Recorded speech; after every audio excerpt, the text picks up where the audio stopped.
Assalamualaikum warahmatullahi wabarakatuh. Saya Abdul Hafiz Nasution, NIM 3311811028. Saya akan menjelaskan tentang adaptasi warga negara terhadap situasi pandemi COVID-19. Jadi di perusahaan saya itu sebelum karyawan memasuki PT, pada pintu masuknya ada security dan di situ akan dicek suhu badannya. Setelah masuk PT, maka karyawan diwajibkan untuk mencuci tangan dengan sabun. Karyawan diwajibkan memakai masker. Ada 3 jenis masker. Yang pertama, masker untuk area produksi, yaitu masker yang berwarna putih. Yang kedua, masker untuk petugas medis, yaitu masker berwarna hijau, masker medis. Yang ketiga, masker di luar area produksi, jadi masker kain. Peraturan selanjutnya di perusahaan saya mengenai makan. Jadi makan itu dibuat sekat seperti partisi. Jadi dibagi satu meja, ada sekat-sekatnya. Jadi makannya itu nggak berdekatan dan ada penghalang transparan gitu. Pencegahan virus COVID-19 mengenai tempat ibadah. Jadi ketika karyawan memasuki musola juga diwajibkan memakai masker. Itu safnya itu dia jarang-jarang, jadi safnya nggak berdekatan. Terus di perusahaan juga disediakan tisu di tempat-tempat tertentu seperti di kantin, di dekat pintu masuk produksi, kemudian di dekat wastafel sudah disediakan tisu dan sanitizer. Perusahaan juga menghimbau kepada karyawannya untuk menjaga kebersihan handphone karena sering disentuh. Jadi disediakan tisu untuk membersihkan smartphone juga. Kemudian cara memakai masker juga tidak sembarangan. Jadi kita itu memakai masker harus menutupi hidung dan mulut. Jadi masker itu tidak hanya menutupi mulut saja, jadi menutupi hidung dan mulut. Sekian yang bisa saya jelaskan. Wassalamualaikum warahmatullahi wabarakatuh. Perkenalkan, nama saya Aguslin Simanjuntak. Di sini saya akan menjelaskan tentang dampak dari COVID-19 bagi perekonomian Indonesia. Sejak awal merebaknya virus corona ini di Indonesia pada 2 Maret 2020, penyebaran penyakit ini sangat cepat, sehingga pemerintah menerapkan PSBB guna mencegah penyebaran lebih luas.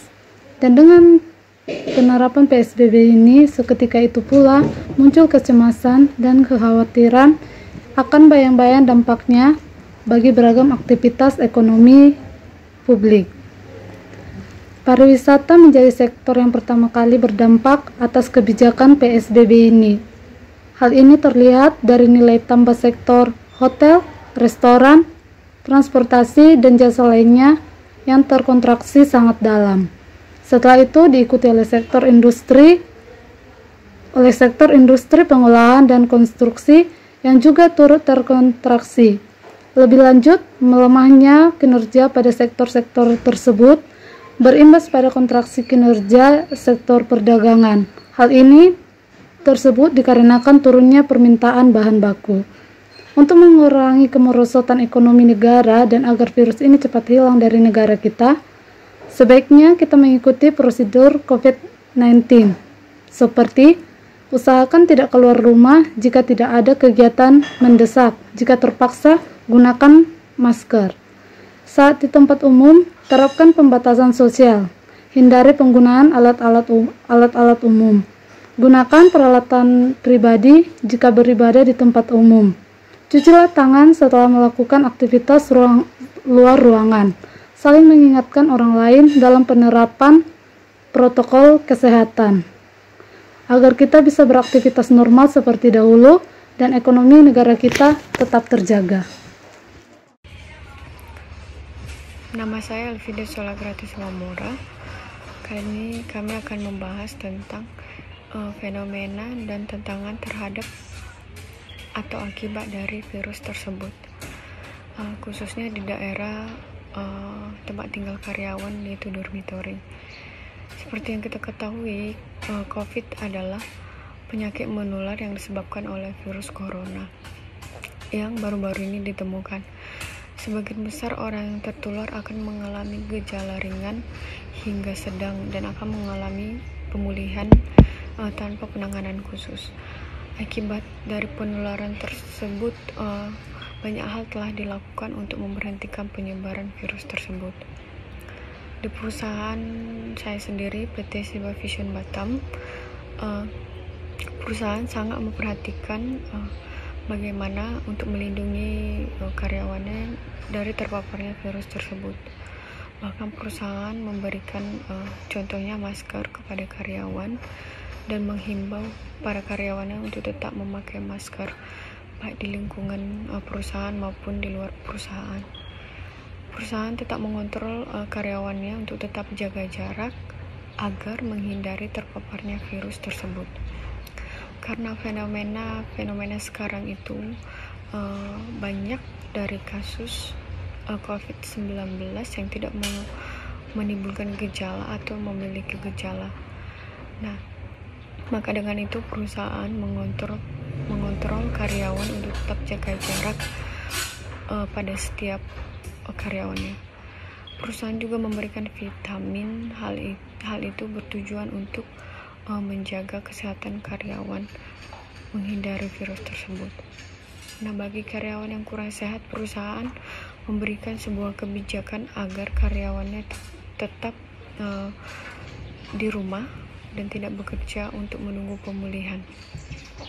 Nah, khusus di daerah dormitori tempat tinggal karyawan, perusahaan membatasi karyawan untuk keluar dari kawasan guna menghindari terpaparnya virus tersebut.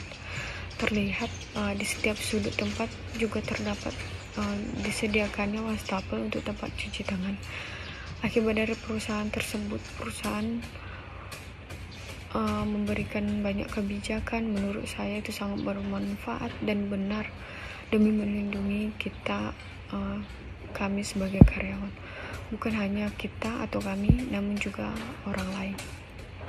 Namun tantangannya adalah bagaimana kami sebagai karyawan untuk tetap patuh terhadap kebijakan tersebut. Contohnya itu tetap tinggal di rumah, tidak keluar kawasan melebihi batas waktu yang telah ditetapkan. Dan hal yang terpenting adalah bagaimana kita patuh terhadap peraturan-peraturan yang telah ditetapkan oleh perusahaan untuk menghindari terpaparnya atau penularan virus tersebut. Demikian, terima kasih.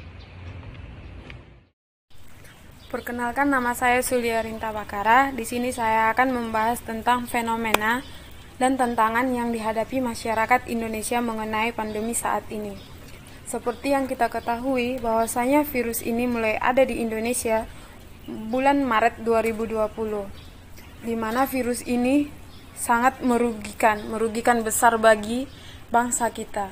Selain itu juga virus ini sangat berbahaya bagi kesehatan kita. Contohnya saja, saat bersentuhan dengan orang yang sudah terpapar terhadap virus ini, dengan mudahnya virus ini bisa menjangkit kepada tubuh kita. Dan penyebaran virus ini sangat mudah. Dan menurut saya proses penyembuhannya sangat sulit. Jadi maka dari situ virus ini sangat berbahaya. Selain berbahaya bagi kesehatan kita, bagi kesehatan tubuh kita, virus ini juga sangat berpengaruh buruk bagi perekonomian bangsa kita. Contohnya saja, virus ini berdampak pada jumlah pengangguran yang semakin banyak. Katakan saja di Kota Batam, yang awalnya memang pengangguran sudah digolongkan dengan jumlah yang banyak, tetapi ditambah dengan adanya virus ini, jumlah pengangguran yang tadi semakin banyak. Dari situ juga karena jumlah pengangguran yang banyak, maka dapat berdampak pada kemiskinan juga. Jumlah kemiskinan yang nantinya akan semakin banyak. Dan akibat virus ini juga angka kriminalitas makin meningkat, di mana semua orang berupaya untuk melakukan apa saja untuk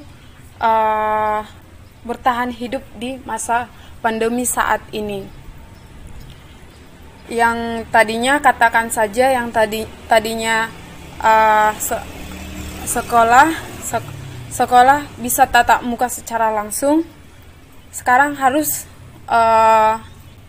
menuntut sekolah secara online, karena masih banyak yang tidak difasilitasi, yang tadinya tidak terlalu penting difasilitasi Android, sekarang ini harus jadi kewajiban, harus ada, karena memang dilakukan secara online.